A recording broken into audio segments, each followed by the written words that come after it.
Vinde a mim todos os que estáis cansados e oprimidos, e eu vos aliviarei.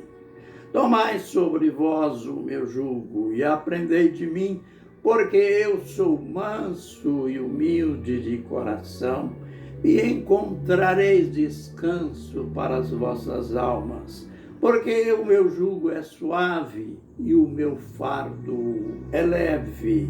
Mateus capítulo 11, versos 25 a 38. Ministério Pão Vivo, direto ao assunto. Vamos continuar falando daquela posição máxima de autoridade que o Senhor Jesus Cristo recebeu de Deus. Bem, quando a gente diz que o Senhor Jesus Cristo recebeu de Deus, cuidado, aqueles que são céticos podem dizer, podem afirmar, então, Jesus não é Deus. Está provado que Jesus não é Deus? Nada disso. Não é isto que o texto está anunciando. Aqui está desfazendo, primeiro, aquela ideia de três divindades: Pai, Filho e Espírito Santo. No caso propriamente dito, aqui então aparece Pai e Filho. Não podemos negar, são duas pessoas, mas só com o espírito de revelação e de sabedoria para compreendermos estas duas pessoas. Deus, o Todo-Poderoso, Jesus, aquele homem gerado pelo Espírito Santo, isto é, gerado pelo próprio Deus, aquele Deus encarnado, o mesmo Deus, o Todo-Poderoso, Deus que queria se comunicar conosco, queria se comunicar com o homem, Deus que queria dar o seu sangue para salvar o homem, mas como Deus, que sua natureza é espírito, ele não tinha sangue. Então, aí acontece o processo da encarnação. O Verbo se fez carne e habitou entre nós. E vimos a sua glória, glória como do unigênito Filho de Deus. Este é o processo da encarnação. Então, quando Jesus sentou-se à direita de Deus, significa que aquele homem, Jesus, que era o Deus encarnado, que era, conforme Colossenses 1,15, a imagem do Deus invisível, aquele que lá em Hebreus 1,3 está dizendo que ele, Jesus, o Filho, ele é o resplendor da glória, a imagem exata de Deus. Deus não podia ser visto, mas Deus tomou a forma humana, ele tornou-se homem. E vem a pergunta, mas depois da sua morte, da sua ressurreição, ele continuou como homem? Ele continuou como filho de Deus? Sim, mas com o corpo glorificado. Lembre que os discípulos estavam lá reunidos de portas fechadas. E ele, Jesus, no primeiro dia da ressurreição, sem auxílio de alguém, abrir as portas, destrancar as portas ou janelas, Jesus entrou sem depender de lugar ou espaço. Este, então, é o corpo glorificado. Este é o corpo que assentou-se à destra de Deus.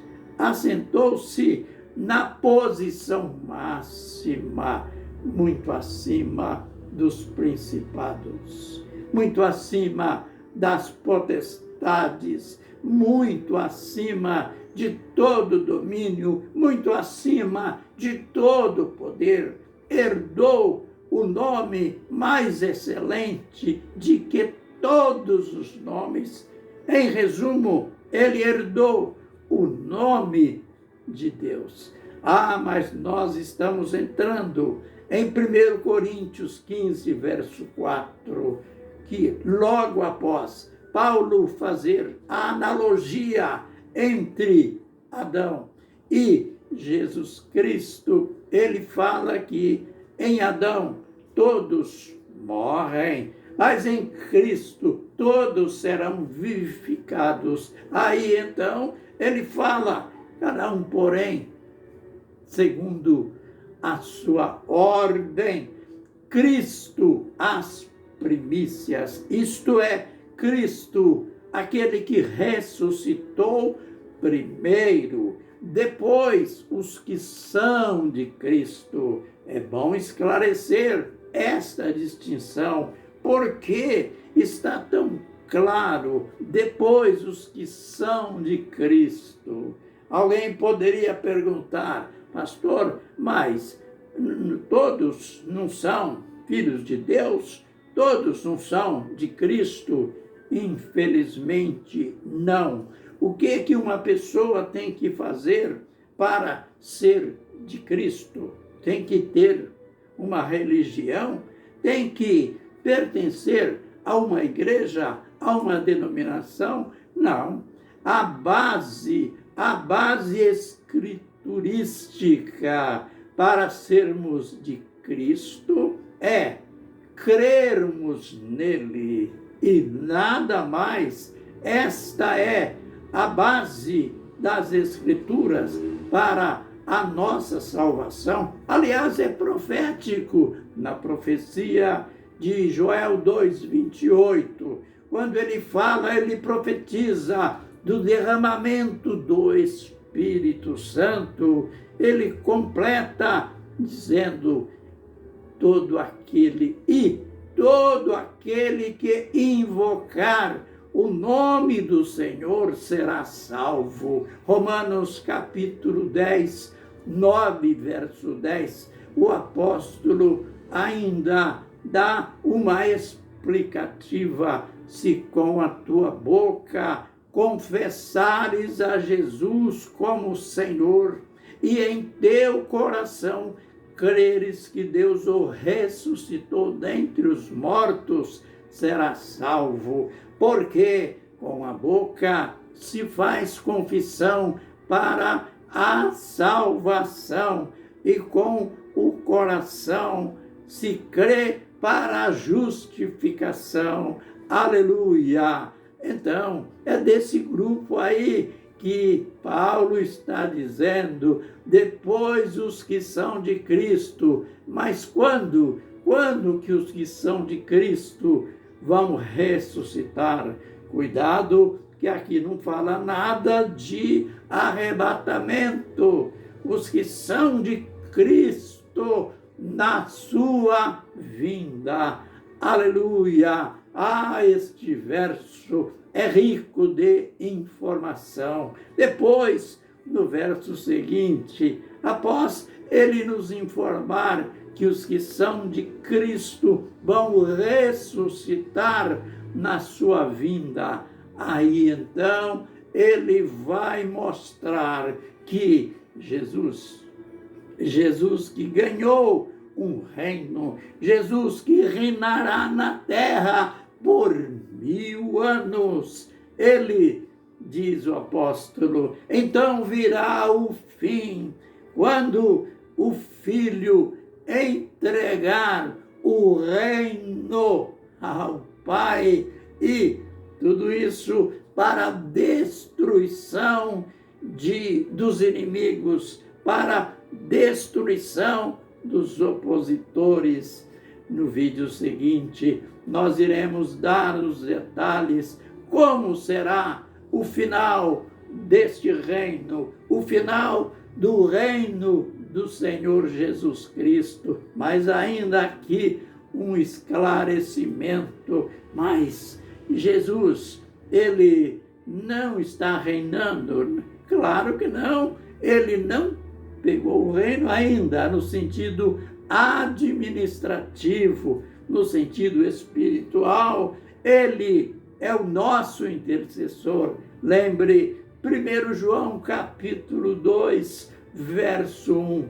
Filhinhos, eu escrevi estas coisas para que não pequeis. Mas se vocês pecarem, temos um advogado perante o Pai, Jesus Cristo, o justo. É claro que ele está desempenhando lá do seu trono este ministério de intercessão. É ele que nos apresenta a Deus, é ele que nos defende das acusações do inimigo. Mas no sentido literal, no sentido administrativo, ele ainda não está reinando, pois no reinado de Jesus, este estado de coisas que nós temos visto acontecer no mundo